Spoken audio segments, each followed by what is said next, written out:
السلام السلام السلام یا نبی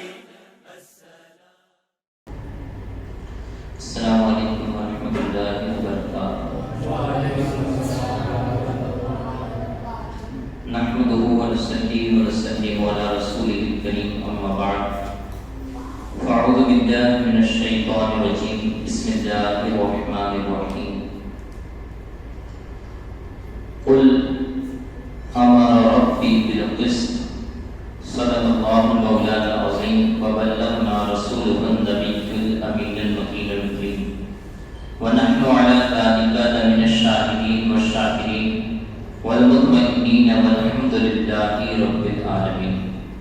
عالی نہایت ہی ادب اور احترام کے ساتھ ساری کائنات کے رہبر عقیدت میرے اور آپ کے پیارے آقا جناب احمد مجتبیٰ حضرت محمد مصطفیٰ صلی اللہ تعالی علیہ وسلم کی بارگاہ گہرناز میں اپنی غلامی کا ثبوت پیش کرتے ہوئے بآواز بلند ہدیہ درود پاک پیش کیجیے پڑھیے اللہم صلی علی سیدنا و مولانا محمد وعلی آل سیدنا مولانا محمد مبارک وسلم صلاۃ و سلام علیک یا رسول اللہ صلی اللہ تعالی علیہ وسلم۔ اللہ رب العزت کا نہایت ہی فضل و کرم اور اس کا احسان عظیم ہے کہ رب کریم نے مجھے اور آپ کو یہ توفیق عطا فرمائی کہ میں اور آپ اللہ کے پیارے گھر مسجد میں حاضر آئے اور اللہ کے محبوب بندوں کا ذکر کرنے کے لیے یہاں پر آئے۔ اللہ رب العزت ہمیں ہمیشہ ہمیشہ اپنا اور اپنے محبوب بندوں کا ذکر کرنے کی توفیق عطا فرمائے، آمین۔ اللہ رب العزت ہمیں اسی پر زندگی عطا فرمائے اور اسی طریقے کی موت بھی عطا فرمائے، آمین۔ اللہ رب العزت نے کلام مجید میں بیشتر مقامات پر یعنی زیادہ تر مقامات پر اس بات کو واضح فرمایا ہے کہ عدل اور انصاف قائم کیا جائے۔ سلطنت کے اندر، بلکہ سلطنت تو بڑی چیز ہے، ہم اگر اپنے گھر ہی کو دیکھ لیں تو اگر گھر کے اندر بھی عدل و انصاف کا معاملہ نہیں ہوتا تو گھر کا ماحول بگڑتا ہوا نظر آتا۔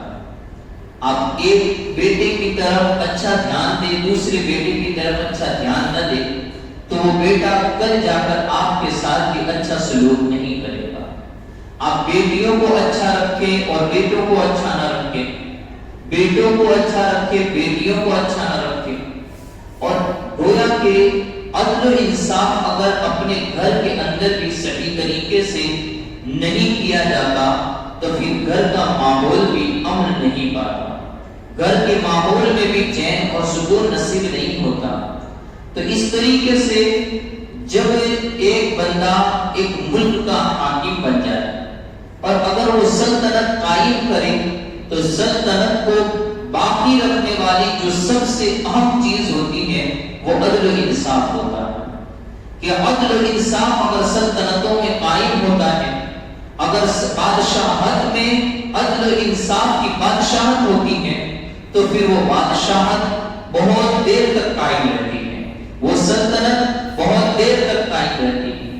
لیکن جس سلطنت میں اور جس بادشاہت میں عدل و انصاف نہیں پایا جاتا تو پھر وہ چند دنوں کی اور چند سالوں کی وہ مملکت ہوتی ہے اور اس کے بعد اسے ایسا زوال پہنچتا ہے اور اسے ایسی ہلاکت پہنچ جاتی ہے کہ پھر دنیا میں اس کا نام تک بھی باقی نہیں رہتا، اس کا ذکر تک بھی باقی نہیں رہتا۔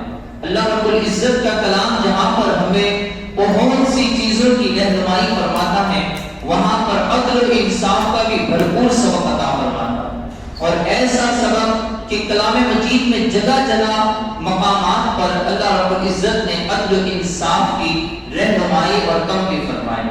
سورہ حجرات کے اندر آیت نمبر 9 کے اندر ارشاد فرمایا وَإِن طَائِفَتَانِ مِنَ الْمُؤْمِنِينَ اقْتَتَلُوا فَأَصْلِحُوا بَيْنَهُمَا، تاکہ جب مومنین کی دو آپس میں جماعتیں لڑنے لگے، دو مومنینوں کی جماعتیں یہ لڑنے لگے فَأَصْلِحُوا بَيْنَهُمَا، تو ان دونوں کے اندر صلح کراؤ.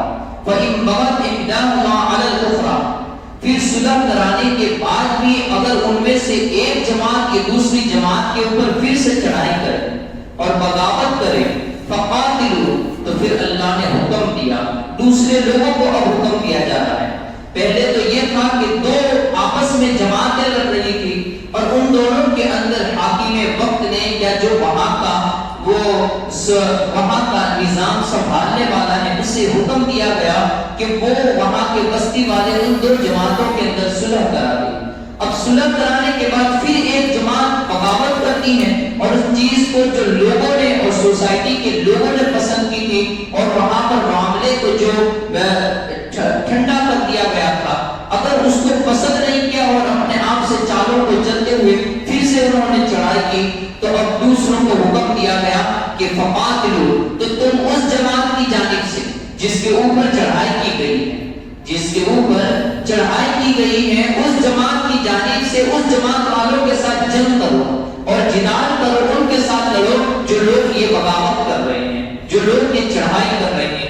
الَّتِي تَبْغِي حَتَّى تَفِيءَ إِلَىٰ أَمْرِ اللَّهِ، یہاں تک کہ وہ اپنی بغاوت سے باز آ جائے، وہ اللہ کے حکم کی طرف پلٹ آئے. فَإِن فَاءَتْ، پھر اگر وہ اللہ کے حکم کی طرف پلٹ آئے، فَأَصْلِحُوا بَيْنَهُمَا بِالْعَدْلِ، تو پھر انصاف کے ساتھ ان میں صلح کرا دو.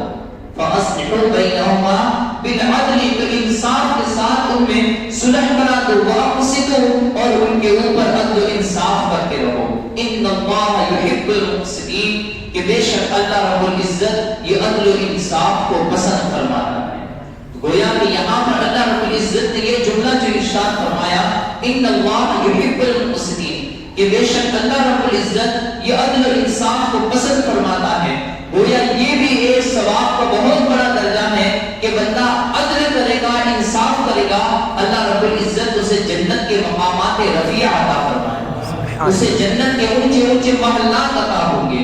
اسی طریقے سے سورہ نساء کے اندر بھی آیت نمبر 58 کے اندر رب کائنات نے ارشاد فرمایا، ان اللہ یأمر ان تؤدوا الامانات الی اہلها، کہ بے شک اللہ رب العزت تمہیں حکم دیتا ہے کہ امانت والوں کی امانتیں ان تک پہنچاؤ. الی اہلها، ان جنہوں نے تمہارے پاس امانتیں رکھی ہیں ان کی امانتیں ان کے سپرد کر دو. وَإِذَا حَكَمْتُمْ بَيْنَ النَّاسِ أَن تَحْكُمُوا بِالْعَدْلِ، اور یہ کہ جب تم لوگوں میں فیصلہ کرو تو انصاف کے ساتھ فیصلہ کرو.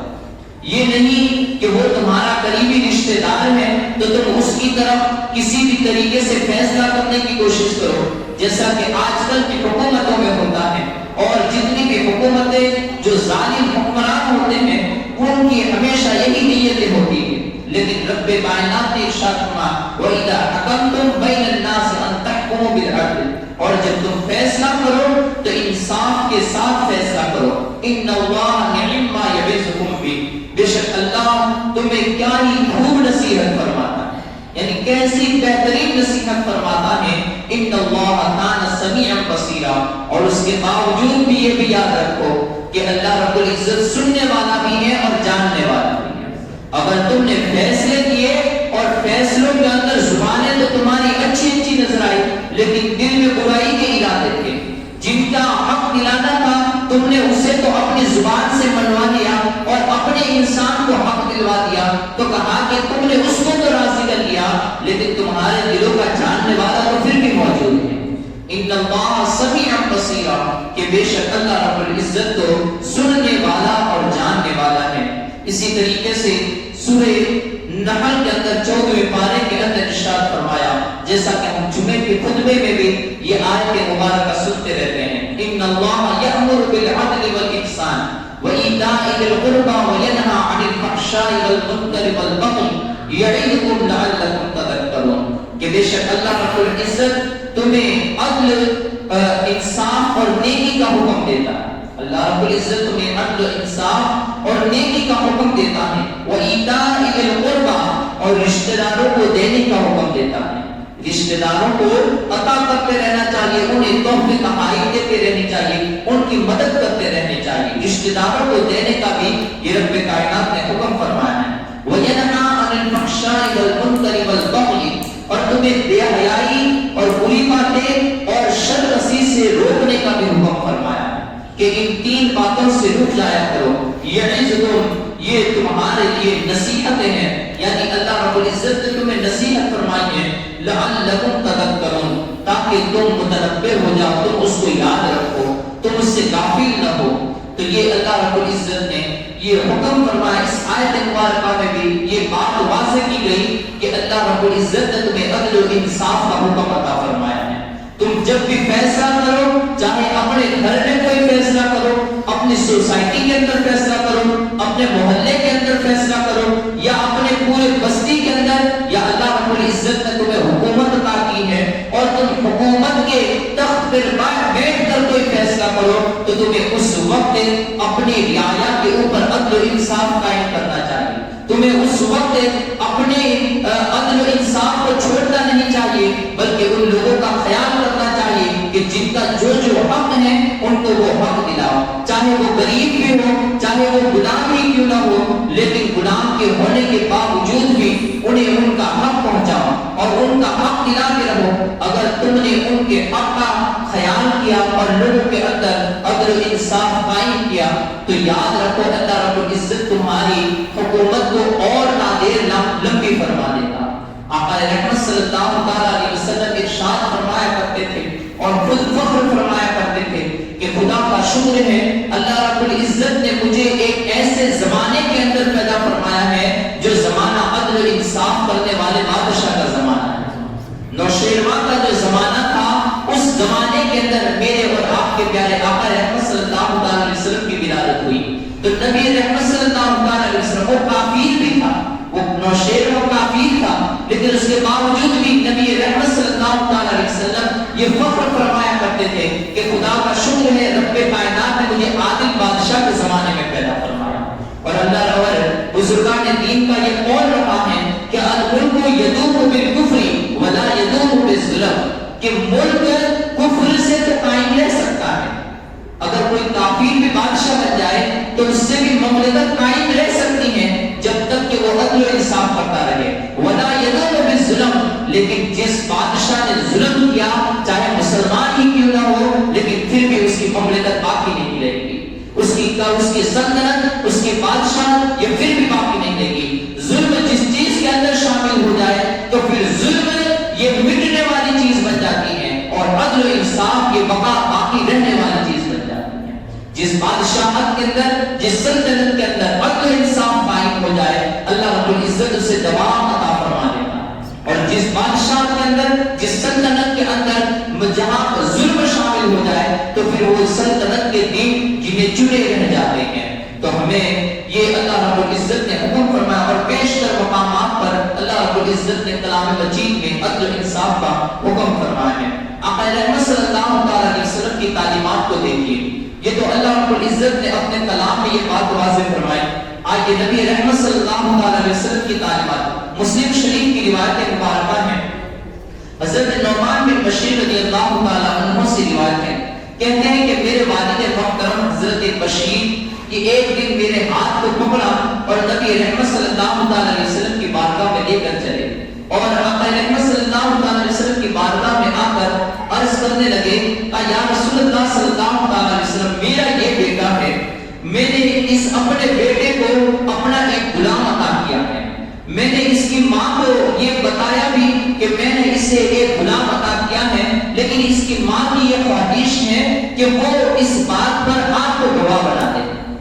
آقا رحمت صلی اللہ علیہ وسلم کی بارگاہ میں آ کر حضرت نعمان کے والد حضرت بشیر نے کہا کہ میں نے اس کو غلام عطا کیا ہے اور اس بات پر میں آپ کو گواہ بنانا چاہتا ہوں، اور اس کی والدہ کی یہ خواہش ہے کہ آپ اس معاملے پر اپنے گواہ بن جائے.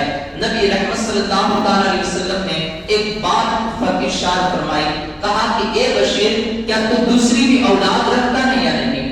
کہا کہ ہاں یا رسول اللہ صلی اللہ علیہ وسلم، میرے دوسرے بھی بیٹے ہیں. نبی رحمت صلی اللہ علیہ وسلم نے ارشاد فرمایا، کہا کہ کیا تو نے ان سب کو غلام عطا کیے؟ کہا تو نے ان سب کو غلام عطا کیے جیسا تو اس بیٹے کو غلام عطا کر رہا ہے، کیا تو نے ان سب بیٹوں کو غلام عطا کیے ہیں؟ کہا کہ نہیں یا رسول اللہ صلی اللہ علیہ وسلم، میں تو صرف اسی بیٹے کو غلام عطا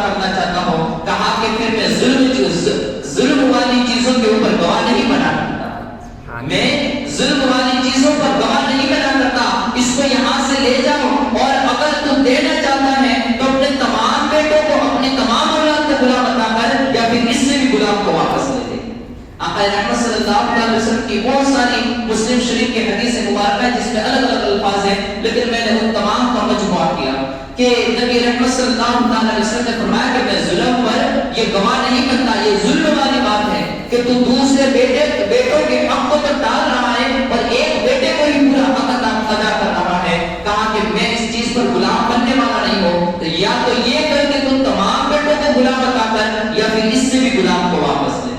ہمارے گھر کے اندر عدل و انصاف آقا رحمت صلی اللہ علیہ وسلم کی تعلیمات سے ادا ہو سکتا ہے کہ اگر ہم آقا رحمت صلی اللہ علیہ وسلم کی تعلیمات پر عمل کر لیں تو ہمارے گھروں کے اندر چین و سکون آ جائے گا. ہر بچہ آپ کا اچھا سلوک کرے گا. وہاں پر اسی روایت کے اندر یہ الفاظ بھی موجود ہے. حضرت بشیر سے نبی رحمت صلی اللہ علیہ وسلم نے ارشاد فرمایا کہ اے بشیر، کیا تو چاہتا ہے کہ تیرے سب بچے تیرے ساتھ اچھا سلوک کریں؟ تو چاہتا ہے کہ تیرے سب بچے تیرے ساتھ اچھا سلوک کریں؟ تو حضرت بشیر نے کہا کہ ہاں یا رسول اللہ صلی اللہ علیہ وسلم، میں تو یہی چاہتا ہوں کہ میرے سب بچے میرے ساتھ اچھا سلوک کریں. کہا غلام ایک کو عطا کر رہا ہے اور اچھے سلوک کی سب سے امید رکھنا. غلام ایک کو عطا کر رہا ہے اور اچھے سلوک کی سب سے امید رکھ رہا ہے. کہا کہ سب کے ساتھ اچھا سلوک کر تو سب بچے تیرے ساتھ بھی اچھا سلوک کریں گے. تو یہ ہمیں یاد رکھنا چاہیے. بسا اوقات ہمارے گھروں میں آج بھی وہ زمانے جاہلیت والی باتیں پائی جاتی ہیں کہ لوگ اپنے بیٹوں کی طرف تو اچھا دھیان دیتے ہیں لیکن بیٹیوں کو نظر انداز کرتے ہیں. حالانکہ یہ شریعت کا حکم ہے. جو وراثت کا مسئلہ ہے وہ ایک الگ مسئلہ ہے کہ وراثت کے اندر لڑکی کو جو آدھا حصہ دیا جاتا ہے اس کا الگ مسئلہ ہے. لیکن ماں باپ اپنی زندگی کے اندر جب بیٹوں کو کوئی چیز عطا کرے تو اگر بیٹے کو 1000 روپے عطا کرے تو بیٹی کو بھی 1000 عطا کرنے ہوں گے. اگر بیٹے کو کوئی چیز عطا کی تو اسی کی ہم قیمت یا اسی جیسی اسی کے مثل چیز اسے اپنی بیٹی کو بھی عطا کرنی ہوگی. ماں باپ جب اپنی حیات کے اندر جو چیزیں عطا کرے تو انہیں اپنے بیٹے اور بیٹی کے اندر کوئی فرق نہ ہونا چاہیے. بیٹے کو جتنا بھی عطا کرے بیٹی کو بھی اتنا ہی عطا کرنا ہوگا. بیٹی کو جتنا عطا کرے اتنا ہی بیٹے کو عطا کرنا ہوگا. اسی طریقے سے محبت کے اندر بھی یہ رواداری رکھنی ہوگی کہ بیٹے کے ساتھ جیسی محبت کی جاتی ہے بیٹیوں کے ساتھ بھی ویسی محبت کرنی ہوگی. اگر انسان کبھی کبھار ایسا ہوتا ہے کہ بیٹوں کی طرف زیادہ راغب ہوتا ہے تو وہ بیٹیاں یہ ہاتھ سے نکل جاتی ہیں. کبھی بیٹیوں کی طرف زیادہ راغب ہوتا ہے تو بیٹے ہاتھ سے نکل جاتے ہیں اور پھر وہ اس کے ساتھ اچھا سلوک نہیں کرتے بلکہ کبھی اس کے سامنے ایک چڑچڑا مزاج ان کا بن جاتا ہے. اس کے سامنے ہونے لگتے ہیں، اس کی بات کی نافرمانی کرنے لگتے ہیں. تو یہ وجہ یہ ہے کہ اس نے اپنے ہاتھوں سے اپنے پیروں پر کلہاڑی کو مارا. کیونکہ اگر وہ ان کے ساتھ ایک رواداری والا سلوک کرتا، ان کے ساتھ برابری والا سلوک کرتا، عدل و انصاف قائم کرتا تو اس کے سب بیٹے یہ اس کے ساتھ اچھا ہی سلوک فرماتے. تو گویا کہ یہ نبی رحمت صلی اللہ علیہ وسلم نے ہمیں اس بات کی تعلیم عطا فرمائی کہ اپنے گھر کے اندر بھی عدل و انصاف قائم کیا جائے تبھی گھر کے اندر بھی چین و سکون قائم ہوتا ہے.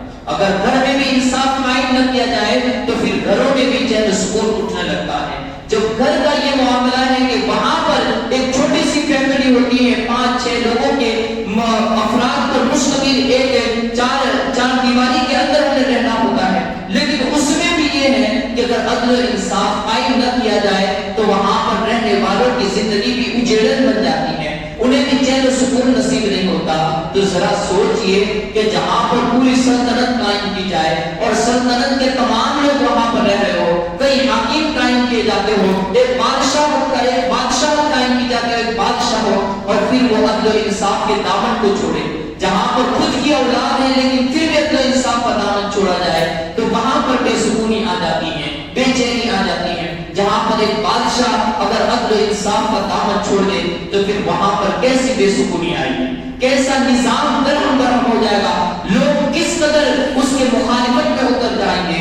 تو اصل چیز جو بادشاہت کو قائم رکھنے کی اور سلطنت کو قائم رکھنے کی ہے وہ اصل چیز ہے عدل و انصاف. جس ملک کے اندر عدل و انصاف پایا گیا، جس گھر کے اندر عدل و انصاف پایا گیا، جس سوسائٹی کے اندر عدل و انصاف پایا گیا، اللہ رب العزت نے وہاں پر چین و سکون عطا فرمایا.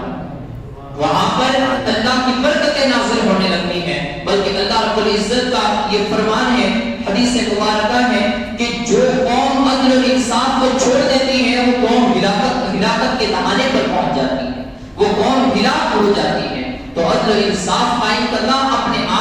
بچائے رکھنے کے برابر ہے. کیا جو بندہ عدل و انصاف قائم کرتا ہے اللہ رب العزت اسے دوام عطا فرما دیتا ہے. محلم بن جسامہ شریعت مطہرہ کے اندر ایک جو اصول بنائے گئے، آقا رحمت صلی اللہ علیہ وسلم کے پاس ایک فیصلہ آیا. ایک یہودی نے ایک شخص کو قتل کر دیا تھا. اب نبی رحمت صلی اللہ علیہ وسلم کے پاس وہی مسلمان جس قبیلے کے شخص کو قتل کیا گیا تھا، وہ قبیلے کے کچھ افراد نبی رحمت صلی اللہ علیہ وسلم کی بارگاہ میں آئے اور کہا یا رسول اللہ صلی اللہ علیہ وسلم فلاں یہودی نے ہمارے اس فرد کو قتل کر دیا ہے. آقا رحمت صلی اللہ علیہ وسلم کی بارگاہ میں وہ یہودی بھی پیش کیا گیا. نبی رحمت صلی اللہ علیہ وسلم نے یہودی کو سوال کرنے سے پہلے مسلمانوں کے اس قبیلے والوں سے مخاطب ہوتے ہوئے ارشاد فرمایا، کہا کہ میں اس سے پوچھ تو رہا ہوں لیکن اگر اس نے انکار کر دیا اور اس کے اوپر قسم کھا لی تو تمہیں گواہ پیش کرنے ہوں گے. کیا تمہارے پاس گواہ موجود ہے یا نہیں؟ انہوں نے ابھی یہ بات ہو ہی رہی تھی کہ وہاں پر اس یہودی نے اقرار کر دیا، کہا کہ یا رسول اللہ صلی اللہ علیہ وسلم میں نے ہی اس بندے کو قتل کیا ہے. تو گویا کہ آقا رحمت صلی اللہ علیہ وسلم نے یہاں پر یہ بات ارشاد فرمائی کہ جس کے اوپر دعویٰ کیا گیا ہے کہ اس کو قتل کیا گیا ہے یا اس نے چوری کی ہے تو اس کو قسم کھلائی جائے. بس اس کے لیے یہی ہے کہ وہ قسم کھائے. اگر وہ قسم کھا لیتا ہے تو پھر اس کے اوپر سے دعویٰ خارج ہو جاتا ہے. یہ اسلام کا ایک عام رکن ہے کہ فیصلے جو ہوتے تھے انہیں طوالت نہیں دی جاتی تھی، انہیں سال اس کے اوپر نہیں گزر جاتے تھے. یہاں پر بیٹا اگر اپنی زمین کا مقدمہ کورٹ میں داخل کرتا ہے تو اس کا بیٹا بھی بڑا ہو جاتا ہے لیکن ایک مقدمہ ختم نہیں ہونے پاتا. تو یہاں پر ایسا نہیں بلکہ میرے یہ آقا کا دین تھا، نبی رحمت صلی اللہ علیہ وسلم کا دین ہے کہ جہاں پر فیصلے اسی جگہ پر قائم کیے جاتے تھے اور وہیں پر فیصلے یہ پورے سنا دیے جاتے تھے. نبی رحمت صلی اللہ علیہ وسلم نے یہ اہم ایک پیغام دیا کہ جس کے اوپر دعویٰ داخل کیا گیا ہے اسے قسم کھلائی جائے اور جس نے دعویٰ کیا ہے وہ گواہوں کو پیش کرے. اگر وہ گواہ پیش کر دیتے ہیں تو پھر اس کی پکڑ ہوگی، لیکن اگر ان کے پاس گواہ نہیں ہے اور وہ بندہ قسم بھی کھا لیتا ہے تو پھر وہ دعویٰ یہ خارج کر دیا جائے گا اور اس کے بعد اس کے اوپر کوئی فیصلہ نہیں ہوگا. لیکن قسم کی اہمیت بھی کتنی تھی. قسم کی اہمیت یہ تھی اسلام کے اندر اور آج بھی یہ ہے کہ اگر کوئی عادل بادشاہ آج بھی ہو جائے اور وہ اس باتوں پر عمل کرے گا تو رب کائنات کی طرف سے اسے مدد حاصل ہوگی. محلم بن جسامہ جس نے عامر بن ازبر رجعی کو قتل کر دیا تھا اور آقا رحمت صلی اللہ علیہ وسلم نے اسے قسم کھانے کے لیے کہا تو اس نے جھوٹ موٹ قسم بھی کھا لی. اس نے جھوٹ موٹ قسم کھا لی. یہ مومن تھا، مسلمان تھا، اس نے قسم بھی کھا لی اور قسم کھا کے اپنے دعوے کو خارج تو کر دیا. نبی رحمت صلی اللہ علیہ وسلم نے مال غنیمت میں سے عامر بن ازبر رجعی کی دیت کو ادا فرمائی. جو دیت اس کا مرنے کی جو دیت تھی، جزیہ تھا، اس کو نبی رحمت صلی اللہ علیہ وسلم نے ادا کر دی. اب اس نے جو جھوٹی قسم کھا لی تھی اس کا بوال کیا ہوا؟ صحابہ کرام ارشاد فرماتے ہیں، روایتوں میں آتا ہے کہ 7 ہی دن گزرے تھے کہ محلم کا انتقال ہو گیا. محلم مر گیا اور مر گیا تو اس کے بعد جب اسے قبر کھود کر دفن کیا گیا تو دفن جیسے ہی کیا گیا جیسے اس کو قبر میں دفن کر کے اس کے اوپر مٹی ڈال دیتے فوراً اس کی قبر کھل جاتی اور محلم کی لاش باہر نکل جاتی. 3 مرتبہ اس طریقے سے دفن کیا گیا اور 3 مرتبہ محلم کی یہ قبر پھٹ گئی اور محلم کا جسم یہ قبر سے باہر آ گیا. آقا رحمت صلی اللہ علیہ وسلم نے اس کے بارے میں یہ بد دعا فرمائی تھی کہ اللہ تو محلم کو معاف نہ فرمانا، اس نے جھوٹی قسم کھائی ہے اور کسی کا ناحق خون بہایا ہے. کہا یا اللہ تو اس کو معاف نہ فرمانا. کہا جاتا ہے کہ اسے جتنی مرتبہ دفن کیا جاتا تھا اتنی مرتبہ وہ وہاں سے اس کی قبر اسے باہر نکال دیتی، یہاں تک کہ پہاڑوں کے پیچھے اس کی لاش کو پھینک دیا گیا جسے درندے اور شکاری جانوروں نے اس کو چیر پھاڑ ڈالا. تو یہ قسم کو جھوٹی کھانے کا یہ بوال تھا کہ اگر بندہ جھوٹی قسم کھاتا ہے اللہ رب العزت کی طرف سے ایسے عذاب کے اندر اسے پھنسا دیا جائے گا. تو یہ ایک ایسی چیز ہے اسلام کے اندر کہ جس پر اللہ رب العزت کے اوپر بھروسہ کیا جاتا ہے کہ بندے کو اللہ رب العزت کی گواہی کے ساتھ یعنی اللہ سے ڈراتے ہوئے اسے قسم کھلائی جاتی تھی. اور وہاں کے لوگ قسم کھانے سے اسلام کے وہ اہم رکن اور وہ قرون اولا کے لوگ کہ قسم کھانے سے ایسے کعبہ کرتے تھے جیسے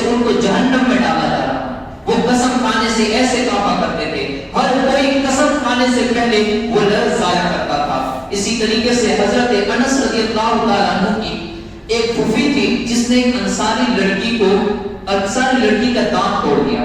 بخاری اور مسلم کی روایت ہے اور صحیح ستہ کی اکثر کتابوں کے اندر یہ روایت ہے کہ حضرت انس رضی اللہ تعالیٰ عنہ کی پھوپھی نے ایک انصاری چھوٹی بچی کا دانت توڑ دیا۔ اب دانت توڑ دیا تو نبی رحمت صلی اللہ علیہ وسلم کی بارگاہ میں وہ فیصلہ آیا۔ پہلے ان لوگوں نے ان کے پاس جزیے کو طلب کیا، معافی کو چاہا، لیکن انہوں نے کوئی بن نہ پائی، تو پھر آقا رحمت صلی اللہ علیہ وسلم کی بارگاہ میں وہ فیصلہ آیا۔ نبی رحمت صلی اللہ علیہ وسلم نے ارشاد کو فیصلہ سنا دیا کہ جیسے بچی کا دانت توڑا گیا ہے ایسے اس کا بھی دانت توڑا جائے گا۔ چونکہ اسلام کے اندر قصاص کا حکم ہے کہ اگر کسی نے کسی کو زخم پہنچایا تو پھر اس کو بھی زخم پہنچایا جائے گا، اگر کسی نے کسی کی آنکھ پھوڑ دی تو پھر اس کی بھی آنکھ پھوڑ دی جائے گی، کسی نے کسی کا ہاتھ کاٹ دیا تو اس کا بھی ہاتھ کاٹ دیا جائے گا، اگر کسی نے کسی کو مار دیا تو اس کے بدلے میں اس کو بھی مار دیا جائے گا۔ یہ فوراً فیصلے ہوا کرتے تھے۔ یا تو پھر اس کا دوسرا اہم یہ رکن تھا کہ وہ لوگ ان سامنے والوں کو منائیں جس کا انہوں نے نقصان کیا ہے۔ اگر وہ لوگ دیت کے اوپر راضی ہو جاتے ہیں تو پھر فیصلہ دیت کے اوپر منحصر ہوتا، دیت ادا کر دی جاتی اور پھر وہ فیصلہ ختم ہو جاتا۔ لیکن سامنے والے اگر دیت کے اوپر راضی نہ ہوتے تو پھر قصاص ہی دوسرا حکم تھا جو اللہ رب العزت کا حکم ہے۔ آقا رحمت صلی اللہ علیہ وسلم کی بارگاہ میں فیصلہ آیا، نبی رحمت صلی اللہ علیہ وسلم نے فیصلہ سنا دیا، کہا جس طریقے سے اس کا دانت توڑا گیا ہے ایسے اس کا بھی دانت توڑا جائے گا۔ تو حضرت انس رضی اللہ تعالیٰ عنہ کے چچا یہ نبی رحمت صلی اللہ علیہ وسلم کی بارگاہ میں آ کر کھڑے ہو گئے، کہا یا رسول اللہ صلی اللہ علیہ وسلم میں اس کا دانت یعنی اس انس کی پھوپھی کا دانت یہ اس کے بدلے میں نہ توڑا جائے۔ انہوں نے سفارش کرنا چاہی۔ نبی رحمت صلی اللہ علیہ وسلم نے کہا کہ اے انس کے چچا یہ اللہ رب العزت کا حکم ہے کہ اللہ رب العزت نے ہمیں قصاص کا حکم دیا ہے، یا تو تم ان کو دیت کے لیے راضی کرو، لیکن اگر وہ راضی نہیں ہوتے ہیں تو پھر دوسرا جو عام رکن ہے وہ قصاص ہی کا رکن ہے اور اسی کو ادا کیا جائے گا۔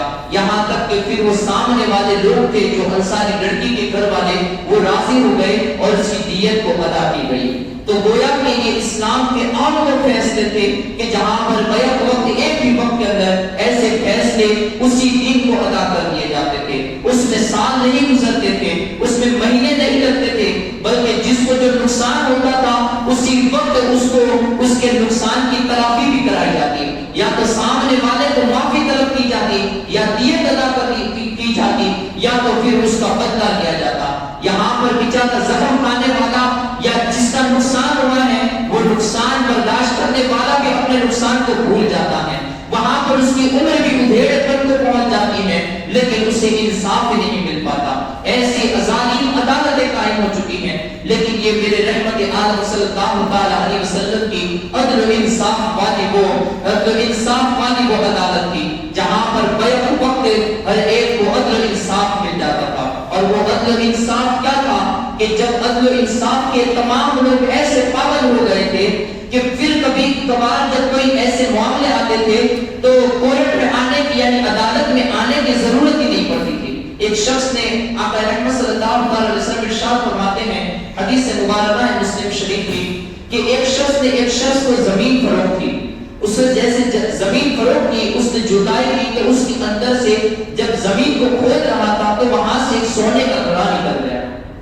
اب وہ بندہ سونے کا گڑھا لے کر اس شخص کے پاس پہنچا جس نے اسے زمین بیچی تھی، اسے فروخت کی تھی، اور کہا کہ تم نے مجھے زمین دی تھی لیکن تمہاری زمین کے اندر یہ سونا نکل گیا ہے، تو کہا کہ یہ سونا تو میرا نہیں ہے، یہ تمہارا ہی حق بنتا ہے۔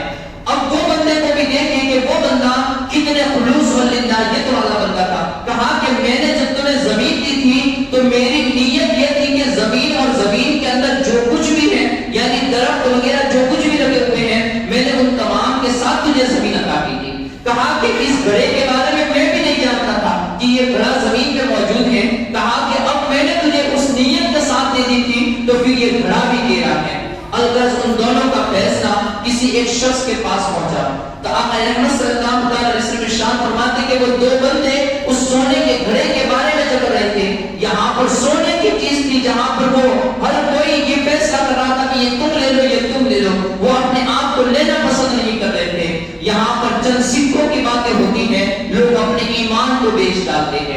اس بندے کے پاس جب وہ دونوں بندے پہنچے تو کہا کہ کیا تم میں سے دونوں کی اولاد ہیں؟ کہا کہ ہاں. ایک نے کہا میرے یہاں پر لڑکا ہے, دوسرے نے کہا کہ میرے یہاں پر لڑکی ہے. کہا کہ ایسا کرو کہ تم دونوں اپنے لڑکا اور لڑکی کا نکاح ایک دوسرے کے ساتھ کرا دو. جب تم دونوں اپنے لڑکا اور لڑکی کا نکاح کراؤ تو اسی کے اوپر اس سونے کو خرچ کرو اور اس کے مہر میں یہ سونا ادا کرو, ان کی نسلیں اس سونے سے فائدہ ہوتا ہے. تو فیصلہ کرنے والے بھی ایسے تھے اور انصاف پسند لوگ بھی ایسے تھے کہ وہ سونے جیسی عام چیز بھی نکل آتی تھی لیکن ان کے دل میں پھر بھی خدا کا خوف پایا جاتا تھا. عدل و انصاف آقا رحمت صلی اللہ علیہ وسلم کے زمانے میں بخاری شریف کی روایت ہے کہ نبی رحمت صلی اللہ علیہ وسلم کے زمانے میں ایک مخزومی عورت تھی کہ جو ابھی نیا نیا ان کا قبیلہ یہ ایمان لایا تھا اور یہ فتح مکہ کے بعد کا واقعہ تھا. فتح مکہ کے وقت ان کا قبیلہ یہ نیا نیا ایمان لایا تھا. اس وقت وہ مخزومی جو عورت تھی قریش خاندان کی عورت تھی اور اس نے چوری کر لی. جب چوری کر لی تو اس کے بعد اس کا فیصلہ آقا رحمت صلی اللہ علیہ وسلم کی بارگاہ میں آیا. آقا رحمت صلی اللہ علیہ وسلم نے کی بارگاہ میں جب وہ فیصلہ پہنچا تو ادھر صحابہ کرام کی یہ امید تھی اور صحابہ کرام یہ سوچنے لگے کہ یہ قبیلہ ابھی نیا نیا ایمان لایا ہے اور کہیں اس کو سزا دی گئی تو یہ قریش خاندان کی معزز عورت ہے, یعنی ایک امیر اور مالدار قبیلے کی عورت ہے. اگر اس کو سزا دی گئی اور سزا یہ تھی اسلام کے اندر کہ جو کوئی چوری کرے دستگیر ہم سے زیادہ ہے تو اس کا ہاتھ کاٹ دیا جاتا تھا. تو کہا کہ اگر اس کو یہی سزا ابھی فی الحال دی گئی تو ایسا ہوگا کہ یہ پورا قبیلہ کہیں ایسا نہ ہو کہ وہ اسلام چھوڑ کر واپس کفر میں داخل ہو جائے. جب یہ بات آئی تو صحابہ کرام نے مشورہ کیا کہ کسی ایسے شخص کو نبی پاک صلی اللہ علیہ وسلم کے دربار میں بھیجا جائے جو اس کی سفارش کر دے. تو انہوں نے کہا کہ اسامہ بن زید رضی اللہ تعالیٰ عنہ جو آقا رحمت صلی اللہ علیہ وسلم کے غلام کے بیٹے ہیں, ان کے سوا کون معزز ہو سکتا ہے کہ نبی رحمت صلی اللہ علیہ وسلم ان کے ساتھ بڑی محبت بھی فرماتے ہیں. تو لوگوں نے حضرت اسامہ بن زید رضی اللہ تعالیٰ عنہ کو تیار کیا اور کہا کہ جاؤ نبی رحمت صلی اللہ علیہ وسلم کی بارگاہ میں اور اس عورت کی سفارش کرو.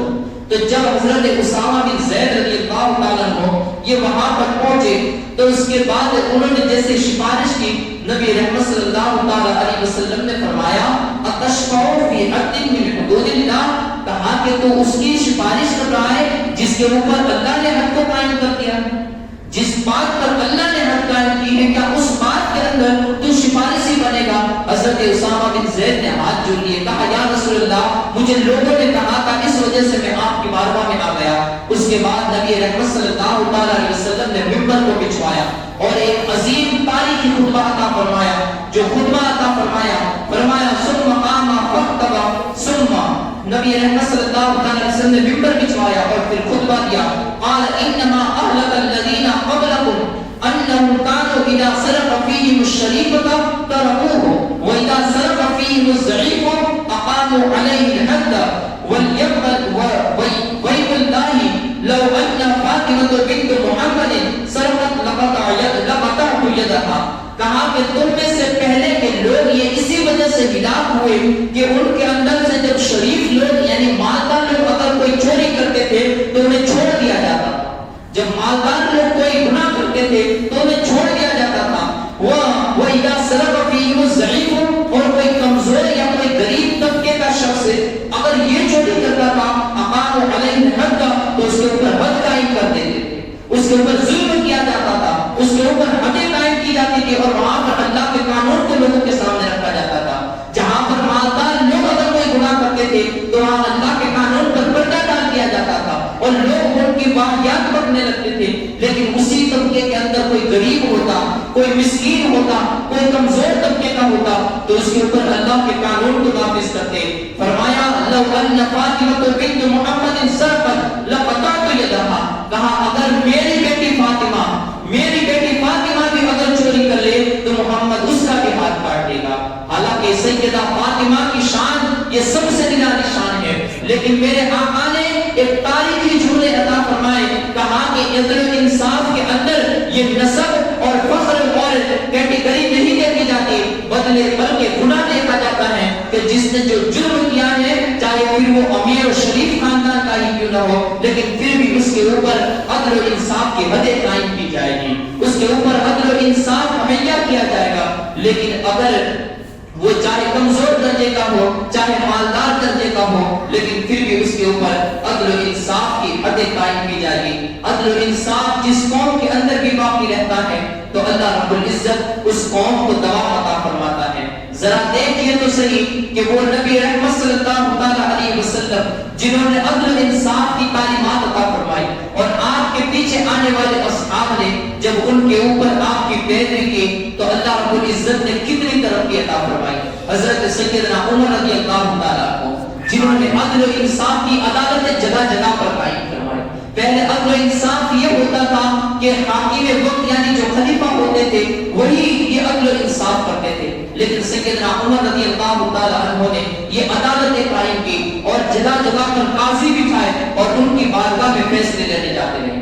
کیوں قاضی بٹھائے گئے؟ کہ اگر حاکم وقت بھی اگر کوئی گناہ کر لے تو پھر حاکم وقت کو بھی اس عدالت کے اندر کھڑا کیا جائے. حضرت سیدنا عمر رضی اللہ تعالیٰ عنہ وقت بہت ہو چکا ہے، ورنہ حضرت عمر رضی اللہ تعالیٰ عنہ کی عدل و انصاف کی کہانیوں کی ایک پوری داستان لگی ہوئی ہے. حضرت سیدنا عباس بن عبد المطلب رضی اللہ تعالیٰ عنہ فرماتے ہیں، مسند امام احمد بن حنبل کی یہ روایت ہے، حضرت عباس رضی اللہ تعالیٰ عنہ کا جو گھر تھا اس پر سے ایک پر نالا گرا کرتا تھا. وہ پر نالا مسجد نبوی کے راستے کی طرف تھا کہ جب کوئی وہاں سے گزرتا تو وہ پر نالے سے جو چھینٹے پڑتے تھے وہ چھینٹوں کی وجہ سے لوگوں کے کپڑے گندے ہوتے تھے. حضرت عمر رضی اللہ تعالیٰ عنہ کے یہ حکومت اور خلافت کا زمانہ ہے. حضرت عمر رضی اللہ تعالیٰ نے مسجد نبوی میں جا رہے تھے کہ وہیں سے پانی گر رہا تھا جس سے حضرت عمر رضی اللہ تعالیٰ عنہ کے کپڑے خود خراب ہو گئے. حضرت عمر رضی اللہ تعالیٰ عنہ نے فوراً اپنے ہاتھوں سے اس پر نالے کو نکال دیا اور وہاں پر پھینک دیا.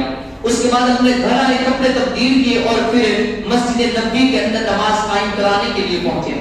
جیسے ہی نماز ختم ہوئی، جمعہ کی نماز تھی، جمعہ کی نماز ختم ہوئی کہ حضرت عباس رضی اللہ تعالیٰ عنہ مدینے کے قاضی حضرت ابی بن کعب رضی اللہ تعالیٰ عنہ کے پاس پہنچے. کہا کہ امیر المؤمنین عمر بن خطاب رضی اللہ تعالیٰ عنہ کے خلاف میرا دعویٰ ہے کہ انہوں نے میرا پر نالا جس کو رسول اللہ صلی اللہ تعالیٰ علیہ وسلم کے حکم سے لگایا گیا تھا انہوں نے اپنے ہاتھوں سے وہ پر نالا نکال دیا. یہ مدینے کی قضات کے اندر وہاں پر عدالت کے اندر امیر المؤمنین فی المدینہ جو مدینے کے امیر المؤمنین تھے اس کے خلاف دعویٰ درج کیا گیا ہے. وہاں پر اب حضرت امیر المؤمنین حضرت عمر بن خطاب رضی اللہ تعالیٰ عنہ یہ بھی حاضر آئے. ایک طرف حضرت عباس بیٹھے ہوئے، ایک طرف سیدنا امیر المؤمنین بیٹھے ہوئے ہیں. حضرت امیر المؤمنین نے اپنی بات کو واضح کرانا چاہا لیکن قاضیوں کو بھی کتنی ہمت عطا فرمائی تھی، وہاں کے فیصلے کرنے والوں کو بھی کتنی ہمت عطا فرمائی تھی اور کیسے قانون اور ضابطے بنائے گئے تھے. حضرت ابی بن کعب رضی اللہ تعالیٰ نے حضرت عمر کو روک دیا، کہا کہ ابھی پہلے عباس کو بات کرنے دی جائے، جب وہ بات کر لیں گے تو پھر تمہارے اوپر چونکہ دعویٰ درج کیا گیا ہے، تمہارے اوپر دعویٰ داخل کیا گیا ہے تو اس کے بعد تمہاری بات آئے گی. اب حضرت امیر المؤمنین چپ کر گئے، خاموش ہو گئے. حضرت عباس رضی اللہ تعالیٰ عنہ نے پوری بات سنائی. کہا کہ اے قاضی صاحب، یہ جو پر نالا ہے وہ نبی رحمت صلی اللہ علیہ وسلم نے ایک لکڑی سے میرے گھر کی حد کو قائم کیا تھا. کہا کہ عباس تم اس جگہ پر اپنا گھر بنانا، اور جب گھر پورے طریقے سے تیار ہو گیا تو نبی رحمت صلی اللہ علیہ وسلم نے کھڑے رہ کر اشارہ فرمایا تھا. کہا کہ عباس اس جگہ پر تم پر نالا لگا دو تاکہ تمہاری چھت کے اوپر سے پانی اس کے ذریعے نکل جائے. کہا کہ میں نے یہ پر نالا نبی رحمت صلی اللہ علیہ وسلم کے حکم سے لگایا تھا. حضرت ادھر امیر المؤمنین رضی اللہ تعالیٰ عنہ پہلے بات بتا رہے تھے، بات کر رہے تھے اور تعبیریں اور دلائل پیش کر رہے تھے، لیکن جیسے حضرت عباس کی زبان سے یہ سنا کہ وہ نبی رحمت صلی اللہ علیہ وسلم نے اپنے ہاتھ کے اشارے سے بتایا تھا کہ پر نالا یہاں لگایا جائے، حضرت امیر المؤمنین کی آنکھوں سے دھار دھار آنسو بہنے لگے. نبی رحمت صلی اللہ علیہ وسلم کی یادیں تازہ ہو گئی ہوگی. حضرت عمر رضی اللہ تعالیٰ عنہ نے کہا قاضی صاحب فیصلہ ہو چکا ہے. کہا عباس کو اب زور کے ساتھ یہ حکم دو کہ وہ میرے کاندھوں کے اوپر کھڑا ہو اور ان پر نالا لگائے. حضرت عباس رضی اللہ تعالیٰ عنہ کو لیے اور مکان کی جو دیوار کی وہاں پر حضرت سیدنا امیر المؤمنین عمر بن خطاب رضی اللہ تعالیٰ عنہ یہ دیوار کے ساتھ اپنے ہاتھ رکھ کر کھڑے ہو گئے، ٹیک لگائے کھڑے ہوئے اور حضرت عباس کو حکم دیا. کہا میرے کاندھوں پر چڑھو، امیر المؤمنین کے کاندھوں پر اپنے پاؤں کو رکھو اور اس پر نالے کو اپنے ہاتھوں سے لگاؤ.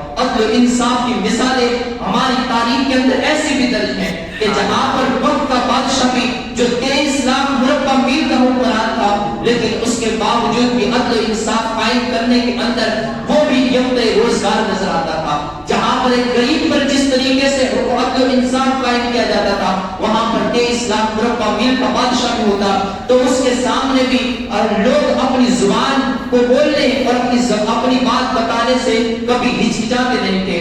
مسجد نبوی ہے، نماز جمعہ قائم ہے، اور نماز جمعہ کے اندر حضرت عمر رضی اللہ تعالیٰ عنہ یہ منبر پر خطبہ دینے کے لیے بیٹھے ہوئے ہیں. ابھی خطبہ دینا شروع کر رہے تھے کہ اسی وقت ایک شخص کھڑا ہو گیا. کہا اے امیر المومنین، خطبہ بعد میں سن لیں گے، پہلے یہ بتائیں کہ مال غنیمت میں جو چادریں آئی ہوئی تھی تمام کو تو اتنی چادر ملی ہے کہ کسی کا ایک قمیص نہیں بن سکا. آپ کا قمیص کس طریقے سے اس چادر سے بن گیا؟ حضرت امیر المومنین عمر بن خطاب رضی اللہ تعالیٰ عنہ کہا کہ واقعی میں تم نے بات صحیح کی ہے. اپنے بیٹے حضرت عبداللہ کو اشارہ کیا. حضرت عبداللہ کھڑے ہوئے، کہا کہ واقعی میں چادریں آدھی ہی آئی تھی اور ایسی چادریں آئی تھی جس سے ایک قمیص بھی نہیں بن سکتی تھی، لیکن میں نے اپنی چادر جو میرے حصے میں آئی تھی وہ میں نے اپنے والد کو عطا کر دی ہے. حضرت امیر المومنین عمر بن خطاب رضی اللہ تعالیٰ عنہ جو وقت کے بادشاہ کے امیر المومنین تھے، لیکن اس کے باوجود بھی عام شخص بھی یہ ان کے سامنے اپنے دل کی بات رکھتا تھا. حضرت امیر المومنین عمر بن خطاب رضی اللہ تعالیٰ عنہ جب کسی کو حاکم بناتے تھے، کسی کو گورنر بناتے تھے، تو اس کے لیے بھی کچھ اس کو نصیحت کرتے تھے اور اس کو بھی اپنی طرح اپنے رنگ میں ڈھالنے کی کوشش کرتے تھے. نصیحتیں کیا ہوتی تھی؟ فرماتے تھے کہ ترکی گھوڑے پر کوئی حاکم، کوئی امیر یہ سواری نہیں کرے گا. عام لوگ چاہے بڑے قیمتی گھوڑوں پر سواری کرتے رہے، لیکن حاکم وقت ہیں تو ترکی گھوڑے جو سب سے قیمتی گھوڑے مانے جاتے تھے، کہ اس کے اوپر ترکی گھوڑے پر حاکم سواری نہیں کرے گا. باریک لباس حاکم نہیں پہنے گا. لوگ بھلے پہنتے رہے لیکن حاکم وقت یہ باریک لباس نہیں پہنے گا. ان چھینے آٹے کی روٹی کھانی ہوگی، یعنی جو چھلنی ہوتی ہے اس کے اندر سے ہم پتلا آٹا نکالتے ہیں تو اس کے اندر جو اور طریقے کا آٹا ہوتا ہے جس سے روٹی بن سکتی ہے، لیکن وہ آٹا فضول میں چلا جاتا ہے. حضرت امیر المومنین خود بھی ایسی روٹی کھاتے تھے اور اپنے حاکموں کو بھی یہ نصیحت کرتے تھے کہ ان چھینے آٹے کی روٹی کھانی ہوگی. مکان کے اوپر دروازہ نہیں لگانا ہے. مکان جو بناؤ تو اس کے اوپر پردہ ڈالنا ہوگا، لیکن اس کے اوپر دروازہ مت لگانا. اور دروازے کے ساتھ ساتھ یہ بھی نصیحت کرتے تھے کہ وہاں پر دربار بھی حکم نہیں کرنے ہیں. جیسے کیسر و کسریٰ کے بادشاہ کے درباروں کے اندر دربار موجود تھے کہ لوگ آتے تھے تو پہلے انہیں اجازت لینی ہوتی تھی. کہا کہ ہمارے حاکموں کے دروازوں پر دربار نہیں ہوں گے. جب کوئی اپنے دل کی بات سنانا چاہے گا تو اسے کسی کی اجازت لینے کی ضرورت نہیں ہوگی، وہ سیدھا آ کے سنائے گا. حضرت امیر المومنین نے ایسے ضابطے اور ایسے قانون بنا رکھے تھے. تمام حاکم لوگ یہ سادہ زندگی گزارنا پسند کرتے تھے، لیکن کوئی حاکم بننا پسند نہیں کرتا تھا. حضرت امیر المومنین نے ایک شخص تھے ایاز بن غنم رضی اللہ تعالیٰ انہیں حاکم بنایا تھا. ان کی بات حضرت عمر رضی اللہ تعالیٰ عنہ تک پہنچی کہ وہ باریک لباس پہنتے ہیں، وہ ترکی گھوڑے پر سواری کرتے ہیں. آپ نے محمد بن مسلمہ کو ان کی تفتیش کے لیے بھیجا. کہا کہ جاؤ یہ واقعی میں بات صحیح ہے یا نہیں، اسے دیکھ کر آؤ. جب حضرت محمد بن مسلمہ وہاں پر پہنچے تو انہوں نے بات کو درست پایا. حضرت امیر المومنین نے اسی وقت ان کو قید کرا کر اپنے دربار میں بلایا اور پھر ایک چھڑی پاس میں پڑی ہوئی تھی. کہا کہ لو اس چھڑی کو لو اور مال غنیمت کی جتنی بکریاں ہیں اس کو چرانے والے بن جاؤ. تم حکومت کرنے کے اور حاکم بننے کے لائق نہیں ہو کہ تم نے اپنے آپ کو امیر بنانا پسند کیا ہے اور لوگوں کی غریبی کا حال تم بھول گئے. کہا کہ جب تک حاکم وقت یہ غربت کو برداشت نہیں کرے گا وہاں تک وہ غریبوں کی غربت کا اندازہ نہیں اسے پہنچ سکے گا. کہا کہ حاکم وقت ہمارا ایسا ہونا چاہیے جسے غریبوں کی غربت کا خیال ہونا چاہیے. سیدنا امیر المومنین رضی اللہ تعالیٰ عنہ یہ ایسے عدل و انصاف قائم کرنے والے تھے. انشاءاللہ پھر کسی اور موقع سے حضرت عمر کے قصے اور کہانی کو سنیں گے. رب کائنات کی بارگاہ میں دعا ہے اللہ رب العزت ہمیں اکرام کرنے کی توفیق عطا فرمائے، برے کاموں سے بچائے، صراط مستقیم کی ہدایت نصیب فرمائے. واخر دعوانا الحمد للہ رب العالمین.